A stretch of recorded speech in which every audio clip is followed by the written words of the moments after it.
जय जय शङ्कर हर हर शङ्कर जय जय शङ्कर हर हर शङ्कर जय जय शङ्कर हर हर शङ्कर जय जय शङ्कर.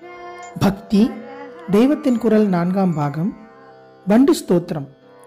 சங்கரரும் சிஷ்யர்களும் வினயமும்.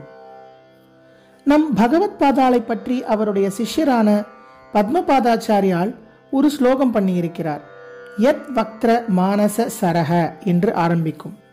பின் குறிப்பு: யத் வக்ர மானச சரஹ பிரதிலப்த ஜன்ம பாஷ்யார விந்த மகரந்த ரசம் பிபந்தி பிரத்யாச்ச முன்முக வினீத வினேய பிருங்காஹ தான் பாஷ்ய வித்தக குரூன் பிரணதோஸ்மி மூர்த்தனா.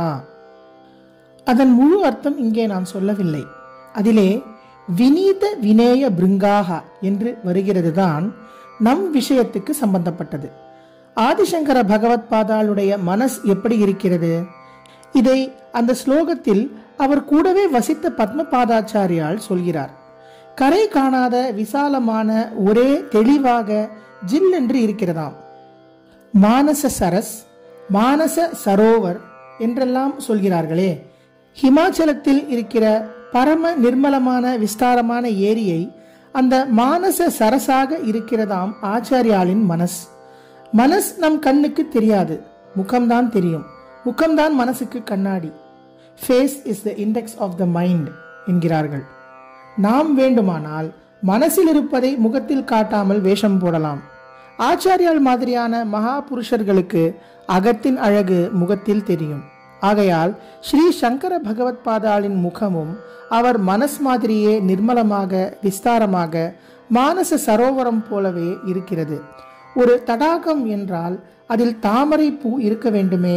ஆச்சாரியாலின் முக தடாகத்தில் பூக்கிற தாமரை பூ எது? ரொம்பவும் உயர்ந்த தத்துவங்களை ஓயாமல் பொழிந்து கொண்டிருப்பதும் தாபத்தோடு வருகிற ஜனங்களுக்கு பரம கருணையோடு ஆறுதல் சொல்வதுமான அவருடைய வாய்தான் அந்த தாமரைப்பூ. தாமரைப்பூ என்றால் அதிலிருந்து மகரந்தம், அதாவது தேன் பெருக வேண்டும் அல்லவா? ஆச்சாரியாலின் வாய் தாமரையிலிருந்து பெருகும் தேன் எது? இது தெரியவில்லையா? ஜகத்தை உத்தாரணம் பண்ணுகிற அவருடைய பாஷ்யங்களே தாமரை பூவிலிருந்து மகரந்தம் பெருகுகிற மாதிரி அவருடைய வாயிலிருந்து பெருகுகிறது. முதலில் அவர் வாயாலேதான் பாஷ்யத்தை உபதேசம் செய்தார். அவருடைய காலத்தவர்களுக்காக, அப்புறம்தான் நம் மாதிரி பிற்காலத்தவர்களுக்காக பாஷ்யங்களை எழுதி வைத்தது. பாஷ் என்றாலே சொல்வதுதான், எழுதுவதல்ல. சம்பாஷணை என்று ஒருத்தருக்கொருத்தர் பேசிக்கொள்வதைத்தானே சொல்கிறோம். யத் வக்ர என்று ஸ்லோகம் ஆரம்பிப்பதில் வக்ர என்றால் முகம் என்று அர்த்தம். முகம் மானச சரஸ், அதிலுள்ள வாயிலிருந்து வரும் பாஷ்யம் சரசில் உள்ள தாமரை பூவிலிருந்து வரும் தேன். ஆனாலும் ஸ்லோகத்தில் முகமான சரஸ், பாஷ்யமான தாமரை தேன், அதாவது பாஷ்யார விந்த மகரந்தம் என்று முகத்தையும் பாஷ்யத்தையும் தான் நேரே மானச சரசுக்கும் தேனுக்கும் உவமித்து சொல்லி இருக்கிறது. வாய் சரசில் உள்ள தாமரையாய் இருக்கிறது என்று சொல்லி இருக்கவில்லை. வாய் என்பதற்கு அதில் வார்த்தை இல்லை. பாஷ்யத்தை அரவிந்த மகரந்தம் என்று சொல்லி இருப்பதால் இந்த மகரந்தத்தை பெருக்கும் அரவிந்தமாக வாய் இருப்பதாக நாமே ஊகித்துக் கொள்ளும்படி விட்டிருக்கிறது. இதற்கு ஒரு காரணம் தோன்றுகிறது. சம்ஸ்கிருதத்திலும் தமிழிலும் ஒரு வேடிக்கை. சம்ஸ்கிருதத்தில் வாய் என்ற அவயவத்துக்கு தனியாக ஒரு வார்த்தை இல்லை. முகம், வக்திரம், வதனம், ஆனனம், ஆஸ்யம் என்கிற மாதிரி ஃபேஸ் என்ற அர்த்தத்தில் உள்ள வார்த்தைக்கேதான் வாய் என்று அர்த்தம். தமிழில் பார்த்தாலோ வாய்க்குத்தான் வார்த்தை இருக்கிறது.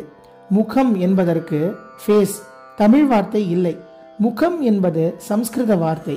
அது தமிழ் தாதுவில் வந்ததல்ல. மூஞ்சி என்று பேச்சு வழக்கில் என்னவோ சொல்கிறோம். ஆனால் அது இலக்கிய மொழி, அதாவது லிட்ரரி லாங்குவேஜ் இல்லை. சம்ஸ்கிருதத்தில் வாய் இல்லை, தமிழில் முகம் இல்லை. இதனால் பழங்காலத்தில் சம்ஸ்கிருத கடிகாஸ்தானங்களிலும் தமிழ் பள்ளிகளிலும் படிக்கிற வித்தியார்த்திகள் பரஸ்பரம் கேலி பண்ணி கொள்வார்களாம். இப்போது மாதிரி சம்ஸ்கிருதம் தமிழ் என்று கட்சி கட்டிக்கொண்டு குஸ்தி போடாவிட்டாலும் அந்த காலத்திலும் அசட்டுத்தனம் கொஞ்சம் கொஞ்சம் இருந்திருக்கிறது. அல்லது சுவாதீனத்தில் தாமாஷாக கேலி செய்து கொண்டதாக கூட இருக்கலாம். தமிழ் மாணவன் சம்ஸ்கிருதம் படிக்கிறவனை பார்த்து வாயில்லாதவன் என்று பரிகாசம் பண்ணுவானாம். அவன் இவனை திருப்பி முகமில்லாதவன் என்று கேலி பண்ணுவானாம். வக்ரம் என்றால் முகம் வாய் இரண்டும். அதனால்தான் நாம் மூஞ்சி என்கிறதை வக்ரம் என்று அந்த ஸ்லோகத்தில் சொன்ன பிறகு வாயை குறிப்பிடுவதற்காக எந்த வார்த்தையை போட்டாலும் அதையும் மூஞ்சி என்றே அர்த்தம் பண்ணிக்கொள்ள இடம் ஏற்பட்டு டூப்ளிகேட் செய்த மாதிரி ஆகிவிடப் போகிறதே என்று நினைத்துத்தான் பத்மபாதர் வாய்க்கு தனியாய் வார்த்தை போடாமல் ஊகித்தறியுமாறு விட்டுவிட்டார் போலிருக்கிறது. கவிகள் முகம், கண், பாதம், கை ஆகிய எல்லாவற்றையுமே தாமரைக்கு ஒப்பிட்டு முகாம்போஜம், நயன கமலம், பாத பத்மம், கர அரவிந்தம் என்றெல்லாம் சொல்வார்கள்.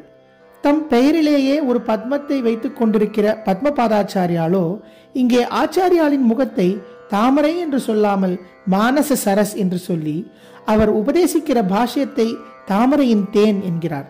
தாமரை என்பது வாய் என்று குறிப்பிட்டு சொல்லவில்லை. ஆனாலும் அப்படி துவனிப்பொருளாய் தெரிவிக்கிறார். பாஷ்யம் என்றால் பிலாசபி. அது மண்டையை உடைக்கிற பாறை மாதிரி தான் பொதுவாக இருக்கும். ஆனால் அந்த பிலாசபியே நம் ஆச்சாரியாலின் தாமரை பூ மாதிரி மிருதுவான அழகான வாயிலிருந்து வந்திருப்பதால் சுலபமாக பருகக்கூடிய மதுரமான தேனாக பெருகி இருக்கிறது. சங்கரரும் சிஷ்யர்களும் வினயமும் நாளை தொடரும். ஜெய ஜெய சங்கர, ஹரஹர சங்கர, மகாபிரியவா சரணம்.